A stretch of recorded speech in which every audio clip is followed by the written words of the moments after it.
नमस्कार दोस्तों, आप देख रहे हैं राष्ट्र न्यूज और मैं हूं रमेश गर्ग। राष्ट्र न्यूज के स्पेशल सेगमेंट संजीवनी में आज हम बात करेंगे जानी मानी सिंगर अलका याग्निक को जो प्रॉब्लम क्रिएट हुई है उसको लेकर सोशल मीडिया में तरह तरह की बातें की जा रही है और इस घटना के बाद अब हर कोई एक दूसरे को सलाह देते हुए भी देखा जा रहा है। लेकिन जब ये घटना सामने आई तो उसके बाद हुआ क्या क्या, इसको जानने के लिए हम नाक कान गला एक्सपर्ट डॉक्टर के शर्मा जी से कृष्णा हॉस्पिटल पहुंचे हैं और अभी डॉक्टर साहब हमारे साथ जुड़ रहे हैं। सर, सबसे पहले तो हमारे स्पेशल सेगमेंट संजीवनी में आपका स्वागत। एक सिंगर की इस तरह की घटना और वो भी देखते ही देखते सोशल मीडिया में इतनी स्प्रेड होती है कि हर कोई अब एक दूसरे को सलाह देते हुए देखे जा रहे हैं। देखो, जो हमारे सुनने की जो बोलने की जो प्रक्रिया है वो माँ के गर्भ में ही शुरू हो जाती है। तो जब हम सुनना शुरू करते हैं तभी हम बोलना भी सीखते हैं। बहुत से बच्चे जो जन्म से गूंगे होते हैं, बहरे होते हैं, वो जीवन में गूंगे भी होते हैं। जो सुनेगा वही बच्चा बोल पाएगा। तो सुनना सबसे इम्पोर्टेंट चीज़ है किसी भी इंसान के जीवन में बोलने के लिए। अलका जी एक बहुत बड़ी सिंगर, नामी सिंगर हैं और किसी भी सिंगर का सबसे इम्पोर्टेंट काम है उसका सुनने की जो क्षमता है वो बहुत तीक्ष्ण होनी चाहिए, बहुत तेज होनी चाहिए। आपका ब्रेन जो सुन रहा है उसको कैसे रजिस्टर कर रहा है, उसी से आप बाकी सब चीज़ें एग्जीक्यूट करते हैं, उसी से आप बोलते हैं, उसी से आप सुर समझते हैं, उसी से आप ताल समझते हैं। तो अलका जी के साथ ये हुआ, ये एक बहुत ही दुखद घटना है उनके जीवन में और हम सब लोगों के लिए भी। लेकिन जो आम लोग हैं, सुनने की जो क्षमताएं हमारी हैं, जो बोलने के तरीके हैं, वो सब इंसानों के एक जैसे हैं। और हमारी इस भाग दौड़ वाली ज़िंदगी में, शोर शराबे वाली ज़िंदगी में हम सबको ये ध्यान रखना है कि हम अपनी श्रवण शक्ति को कैसे सहेज के रखें। अलका जी के साथ जो हुआ वो एक दुर्घटना कही जाएगी। वायरल इन्फेक्शन के बाद ऐसा होता है। इसको वायरल इन्फेक्शन बोलते हैं।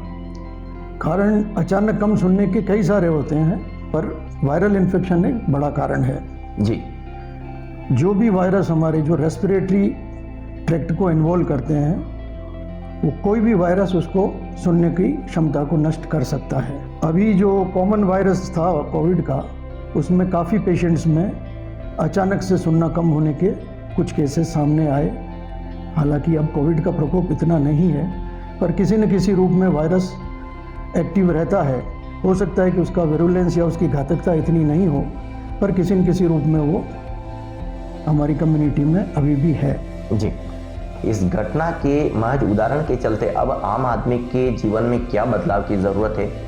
हर दूसरे व्यक्ति को हम ईयरफोन यूज़ करते हुए देख रहे हैं। उसका यूज़ कितना है, लाइफ में उतनी उपयोगिता कितनी उसकी होनी चाहिए, लेकिन एक ट्रेंड बन गया हर किसी के कान में हम ये ईयरफोन देखते हैं। ये कितना घातक है और इसको कितना उपयोग में लाना चाहिए, क्या कहते हैं?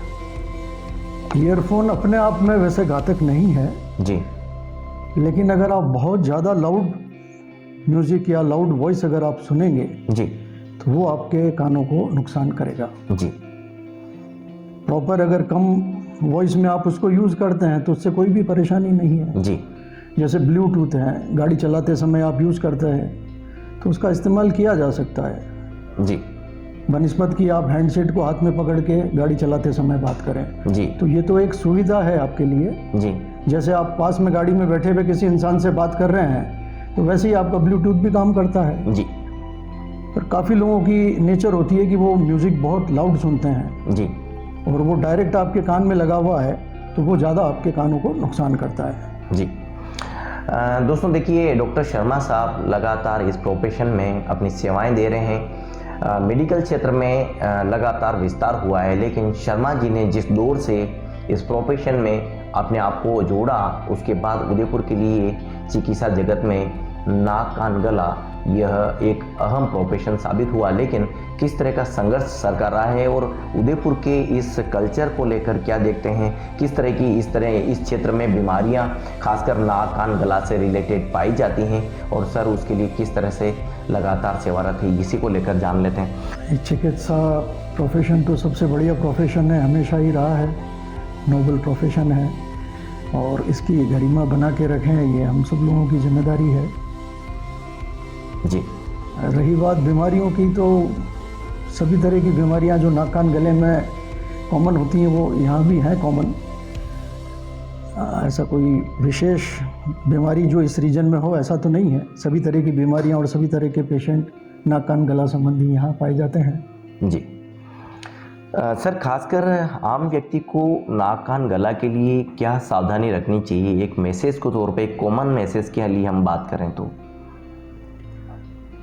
सबसे पहले तो मैं कहना चाहूँगा कि कोई भी अगर बीमारी है तो आप उसके एक्सपर्ट की सलाह लें। कहीं गूगल से, यूट्यूब से बहुत सारे लोग अपना इलाज करते रहते हैं, तो वो एक सही तरीका नहीं है। मतलब खुद को एक्सपर्ट मान लेते हैं या कोई क्वैक्स के पास चले जाते हैं। जैसे कान की बीमारियों के लिए अक्सर बहुत से लोग क्वैक्स के पास जाते हैं, वो उनके कान में कुछ दवाइयाँ डालते हैं। अब उसको ये पता नहीं है कि उसके कान में छेद है या फंगल इन्फेक्शन है या कोई बैक्टीरियल इन्फेक्शन है या कोई कान में कुछ जानवर चला गया है। कान में कई बार आवाज़ होती रहती है जिसको टिनाइटस बोलते हैं, इससे काफ़ी लोग परेशान होते हैं। इस बीमारी के लोग भी काफ़ी जो लोग समझते नहीं हैं उनके पास इलाज कराने चले जाते हैं और वो कोई जड़ी बूटियाँ या कुछ दवाइयाँ डालते हैं जिससे उनके कानों को नुकसान होता है। जी। मैं यही कहूँगा कि जो एक्सपर्ट हैं उनकी राय लें, तो वो आपको सही दिशा दिखाएंगे, सही आपका इलाज करेंगे। जी। अब आपने जब नीम हकीम की बात निकाली थी तो इसको बात थोड़ा हम भी आगे बढ़ा दें। कई बार ऐसा देखा जाता है कि कान में कोई दवाई डालते हैं और वो कीड़े अचानक निकलने लग जाते हैं, क्या ऐसा भी संभव है? कानों में कीड़े होना ये एक बीमारी है, मैगेट्स जिसको बोलते हैं। तो ये जो हाउस फ्लाई होती है, कॉमन हाउस फ्लाई, उसके लार्वा होते हैं। मक्खियाँ अक्सर अपने अंडे गंदगी में ही देती हैं। तो जिन बच्चों के कान बहते हैं या चाहे बड़ों के कान बहते हों, जहाँ भी गंदगी होगी वो अपने अंडे देती हैं और उसी में से वो कीड़े जो बनते हैं जिसको लार्वा बोलते हैं वो कान में पड़ जाते हैं। पर हर इंसान के कान में से कीड़े निकलना ये ऐसा कॉमन नहीं है। जैसे टिनाइटस वाले पेशेंट है जो मैं बता रहा हूँ कि एक साउंड पेशेंट सुनता रहता है जो दूसरे लोग नहीं सुन पाते, उसको खुद को परसीव होती है। इस तरह के काफ़ी पेशेंट होते हैं और यही लोग इन नीम हकीमों के पास पहुँचते हैं और उनको ये दवा डाल के कीड़े निकाल के बताते हैं जी। पर ये ऐसा सही नहीं है। डीजे साउंड पर हर कोई नाचता नज़र आ रहा है। जब डीजे साउंड से दीवार गिरने की बात हम सुन लेते हैं, डीजे साउंड से मकान थरथराने की आवाज़ हम सुन लेते हैं, तो ऐसे में एक इंसान जब नाचता है, डांस कर रहा होता है, अचानक से गिर भी जाता है और गिरने से बताते हैं कि हार्ट अटैक हुआ है। वो लोग इस तरह की इंसिडेंट पिछले कुछ सालों में लगातार हुई है। आप क्या देखते हैं इनको? नॉइज़ पोल्यूशन इस ज़माने का एक बड़ी परेशानी है, चाहे वो बाज़ार में गाड़ियों से हो रहा हो, चाहे आसपास आपके फैक्ट्री की वजह से हो रहा हो या लाउड म्यूज़िक की वजह से हो रहा हो। एक लिमिट तक इंसान का कान सहन करता है, 90 से करीब 100 डेसिबल तक वो तेज़ आवाज़ को, लाउड किसी भी नॉइज़ को सहन कर सकता है। लेकिन उससे ऊपर जब आवाज़ जाती है तो वो आपके कानों को नुकसान पहुंचाने लगती है।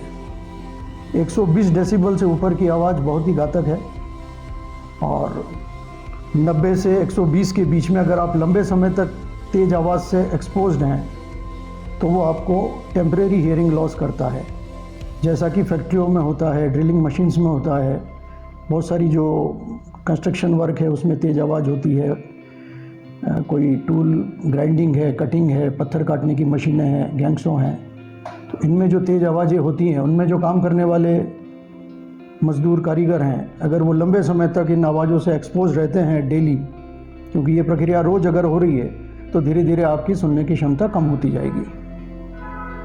तो मैं ये कहूँगा कि जो भी शोर वाली जगहों पे काम करते हैं, चाहे फैक्ट्रीज़ में हो, कोई और जगह पे हो, तो उनको प्रोटेक्शन के लिए ईयर मफ्स लगाने चाहिए जिससे उनको तेज़ आवाज़ का एक्सपोजर नहीं हो। घंटे 1.5-2 घंटे काम करने के बाद 5-7 मिनट 10 मिनट के लिए उस जगह से दूर चला जाना चाहिए। तो कंटिन्यूस जो नॉइज़ ट्रॉमा उनके कान में हो रहा है उससे बचा जा सकता है। कोविड के बाद कई केसेस आपने जिक्र किया है और यह न सिर्फ इसी एक बीमारी में बल्कि हर तरह की बीमारी में हम जब भी कहीं मिल रहे हैं तो पर्टिकुलर जो बीमारी है उसमें यही बताते हैं कि कोविड का इफेक्ट ज़रूर हुआ है। तो मोटे मोटे तौर पर जो केसेस आए हैं उसमें किस तरह का आपने एनालिसिस किया और क्या कुछ रिजल्ट सामने आया है, क्या कुछ पाया आपने उस केस में? श्रवण शक्ति कम हो जाना कोविड की वजह से, ऐसे काफ़ी केसेस हैं जी। बहुत बड़ा नंबर तो नहीं है लेकिन हाँ फिर भी सिग्निफिकेंट नंबर है जी। और ये इन्फेक्शन जब कोविड का प्रकोप ज़्यादा था उस दौरान कुछ मरीजों में अचानक से श्रवण शक्ति चली गई, कुछ लोगों की रिकवरी हुई पर ज़्यादातर लोगों में नहीं हुई है क्योंकि इसने नसों को कमज़ोर किया है। जैसे काफ़ी लोगों का टेस्ट भी चला गया जी, सूंघने की शक्ति भी चली गई। एज फैक्टर क्या रहा है इसमें? ना सभी एज ग्रुप के लोगों में ये दिखाई दिया है, बच्चों में भी था ये और बड़ों में भी था। जी। टेस्ट खाने का भी चला गया, क्या कहना चाह रहे थे आप अभी? वो एक टेम्परेरी लॉस था ज़्यादातर लोगों में जी। 90% लोग ऑलमोस्ट वापस रिकवर हो गए जी। स्वाद और गंध से रिलेटेड। जी। हियरिंग लॉस वाले पेशेंट भी कुछ ठीक हुए हैं, उनका हालांकि इतना बड़ा नंबर नहीं है लेकिन जिनमें हियरिंग लॉस हुआ काफ़ी लोगों में रिकवर वो नहीं हुआ। जी। अब एक अंतिम सवाल, आज की जो रूटीन लाइफ है उसमें जनता के लिए क्या मैसेज है डॉक्टर साहब का, ताकि लाइफ को और ज़्यादा व्यवस्थित बना सकें? कोविड के बाद डेफिनेटली आपका इम्यून सिस्टम तो सब लोगों का वीक हुआ ही है जी। सबके शरीर की संरचना के हिसाब से किसी में ज़्यादा हुआ है किसी में कम हुआ है। जी। और श्रवण शक्ति से रिलेटेड जो आपने बात करी है तो मैं यही कहना चाहूँगा सब लोगों को कि हो सके जितना नॉइज़ पोल्यूशन हम कम कर सकें अपने स्तर पे वो हमें कम करना चाहिए। जी।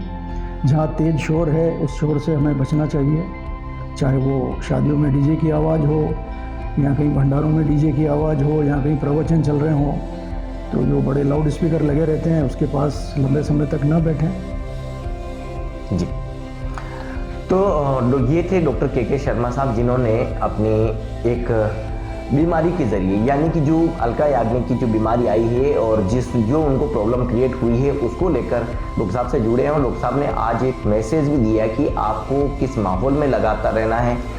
सर ने जो राय दी उसके लिए ये आप सभी के लिए बेहद कारगर है। इस कंटेंट को लेकर आप क्या सोचते हैं हमें राय चैनल के कमेंट बॉक्स में ज़रूर दीजिए। आज आपने वक्त दिया उसके लिए बहुत बहुत धन्यवाद। थैंक यू, आपका भी बहुत बहुत धन्यवाद।